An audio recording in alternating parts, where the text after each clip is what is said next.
நன்மை செய்யும்படி உனக்கு திராணி இருக்கும்போது அதை செய்யத்தக்கவர்களுக்கு செய்யாமல் இராதே. உன்னிடத்தில் பொருள் இருக்கையில் உன் அயலானை நோக்கி, நீ போய் திரும்ப வா, நாளைக்கு தருவேன் என்று சொல்லாதே. அச்சமின்றி உன்னிடத்தில் வாசம் பண்ணுகிற உன் அயலானுக்கு விரோதமாக தீங்கு நினையாதே. ஒருவன் உனக்கு தீங்கு செய்யாதிருக்க காரணமின்றி அவனோடே வழக்காடாதே. கொடுமை உள்ளவன் மேல் பொறாமை கொள்ளாதே. அவனுடைய வழிகளில் ஒன்றையும் தெரிந்து கொள்ளாதே. மாறுபாடுள்ளவன் கர்த்தருக்கு அருவருப்பானவன். நீதிமான்களோடே அவருடைய இரகசியம் இருக்கிறது. துன்மார்க்கனுடைய வீட்டில் கர்த்தரின் சாபம் இருக்கிறது. நீதிமான்களுடைய வாசஸ்தலத்தையோ அவர் ஆசீர்வதிக்கிறார்.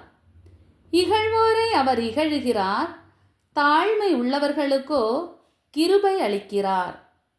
ஞானவான்கள் கனத்தை சுதந்தரிப்பார்கள், மதிகேடரோ கனவீனத்தை அடைவார்கள். பைபிள்.